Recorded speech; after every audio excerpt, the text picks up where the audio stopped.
Bienvenue dans les légendes du monde arabe, où nous voyageons à travers le temps pour explorer la vie et les réalisations de 10 scientifiques, mathématiciens, inventeurs et penseurs arabes extraordinaires.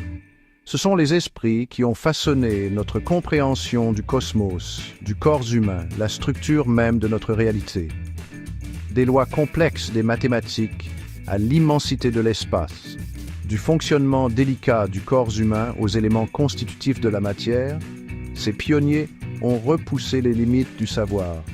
Ils n'ont pas seulement observé le monde, ils ont cherché à en percer les mystères, laissant derrière eux un héritage qui continue de nous inspirer des siècles plus tard. Alors, préparez-vous à embarquer pour une aventure cosmique en plongeant dans la vie de ces individus remarquables. En chemin, nous découvrirons leurs combats, leurs triomphes et l'impact profond qu'ils ont eu sur le cours de l'histoire humaine. Imaginez un monde sans algèbre. Pas d'équations, pas de variables, aucun moyen d'exprimer des relations complexes avec une élégante simplicité. Ce serait le monde sans Al-Khawarizmi. Vivant à Bagdad au IXe siècle, Al-Khawarizmi ne se contentait pas de résoudre des équations. Il voulait construire un système, un langage, pour percer les secrets des mathématiques, et il les a percés. Son œuvre révolutionnaire, le Kitab al-Mukhtasar Fesh Hisab al-Jabr ou al-Muqabala, livre abrégé sur le calcul par la restauration et la comparaison, a introduit le concept d'algèbre au monde. Et quand je dis le monde, je le pense vraiment. Ces idées, traduites en latin, se sont répandues comme une traînée de poudre à travers l'Europe, allumant la Renaissance et façonnant l'avenir des mathématiques telles que nous les connaissons. Les algorithmes, ces élégants ensembles d'instructions qui alimentent notre monde numérique, eh oui, cela vient de son nom. Les contributions d'Al-Khawarizmi n'étaient pas seulement théoriques. Son travail a eu des applications pratiques dans des domaines comme l'astronomie, l'ingénierie et même le droit des successions. Il a véritablement établi un pont entre la pensée abstraite et le monde quotidien. Voyageons maintenant en Perse au XIe siècle, où nous rencontrons un homme qui maîtrisait la médecine, la philosophie et a écrit plus de 450 ouvrages. Son nom, Ibn Sina, connu en Occident sous le nom d'Avicenne. Ibn Sina n'était pas seulement un médecin, c'était un détective médical, enregistrant méticuleusement observations, symptômes et traitements dans son œuvre majeure, le Canon de la médecine. Ce livre n'était pas qu'un manuel, c'était une encyclopédie médicale qui est devenue la référence pendant des siècles, influençant la pratique médicale en Orient comme en Occident. Mais le génie d'Ibn Sina ne s'arrêtait pas à la médecine. Il s'est plongé dans la philosophie, l'astronomie et même la musique, affirmant que toutes les connaissances étaient interconnectées. Il croyait au pouvoir de la raison et de l'observation, des principes qui ont jeté les bases de la méthode scientifique des siècles plus tard. Ibn Sina nous rappelle que le corps humain est un univers en soi, rempli de mystères, qui attendent d'être percés. Son héritage continue d'inspirer les médecins et les scientifiques qui sont animés par la même insatiable curiosité. Vous êtes-vous déjà demandé comment nous voyons? Je veux dire, avez-vous vraiment réfléchi à la physique de la lumière entrant dans nos yeux, rebondissant sur les objets et formant une image dans notre cerveau? Eh bien, au XIe siècle, Ibn al-Haytham se posait ces mêmes questions. Ibn al-Haytham, connu en Occident sous le nom d'Al-Hazen, ne se satisfaisait pas des anciennes théories grecques de la vision, qui proposaient que la lumière émanait de l'œil lui-même. Il a mené des expériences méticuleuses, utilisant la chambre noire pour démontrer que la lumière voyage en réalité en ligne droite et que la vision est le résultat de la lumière se réfléchissant sur les objets et pénétrant dans nos yeux. Son œuvre révolutionnaire, le livre d'optique, a bouleversé notre compréhension de la lumière et de la vision. Mais son impact est allé bien au-delà de l'optique. Ibn al-Haytham a souligné l'importance de l'expérimentation et des preuves empiriques, jetant les bases de la méthode scientifique des siècles avant qu'elle ne soit formalisée. Il nous rappelle que la vraie connaissance exige plus que la simple pensée. Elle exige l'observation, l'expérimentation et la volonté de remettre en question les idées reçues. Voyageons au 8e siècle en Perse, où nous rencontrons un homme entouré de flacons bouillonnants, de flammes crépitantes, et à la poursuite de la transformation des métaux vils en or. Voici Jabir ibn Hayyan, connu en Occident sous le nom de Geber, un pionnier de l'alchimie.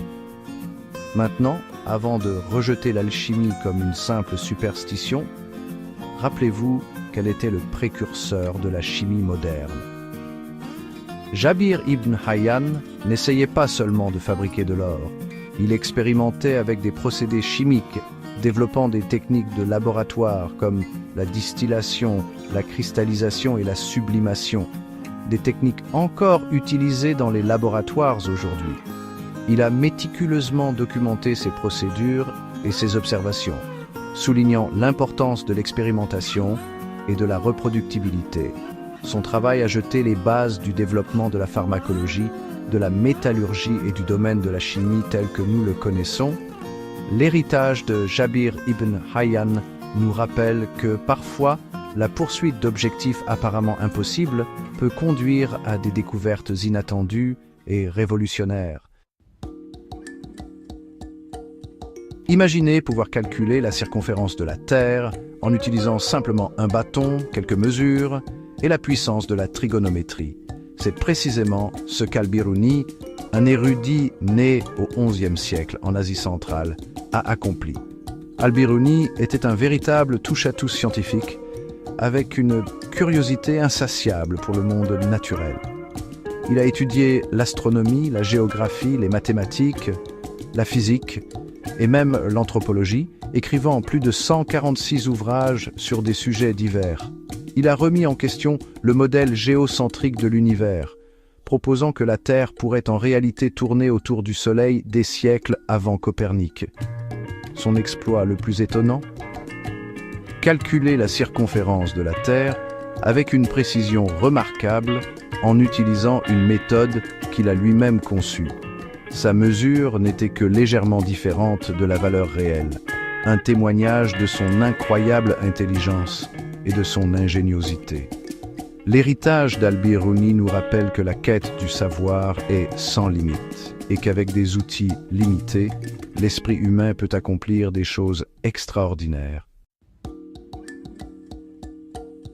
Vous êtes-vous déjà demandé pourquoi les sociétés s'élèvent et s'effondrent? Quelles forces façonnent l'histoire et conduisent les civilisations?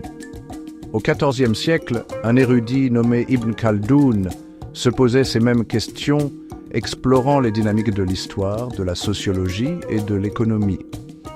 Son chef-d'œuvre, la Muqaddima, l'introduction, est une œuvre révolutionnaire qui va au-delà de la simple chronologie. Ibn Khaldoun a analysé les schémas historiques, explorant la nature cyclique des empires, l'impact de la cohésion sociale et le rôle des facteurs économiques dans le façonnement des sociétés. Il a introduit des concepts comme l'asabiyya, qui fait référence à la solidarité sociale ou au sentiment de groupe comme force motrice de l'histoire. Il a soutenu que les empires déclinent souvent en raison d'une perte de cette cohésion, un concept qui résonne encore aujourd'hui chez les historiens et les sociologues. L'œuvre d'Ibn Khaldoun a transcendé son époque. Il ne se contentait pas d'enregistrer l'histoire, il l'analysait, cherchant à comprendre les forces sous-jacentes qui façonnent la civilisation humaine. Ces idées restent pertinentes et offrent de précieuses leçons pour comprendre le monde qui nous entoure. Imaginez le ciel nocturne comme une gigantesque horloge, avec des corps célestes se déplaçant selon des schémas précis et prévisibles. C'est la vision que Nasir al-Din al-Tusi, un érudit persan du XIIIe siècle, a cherché à affiner et à perfectionner.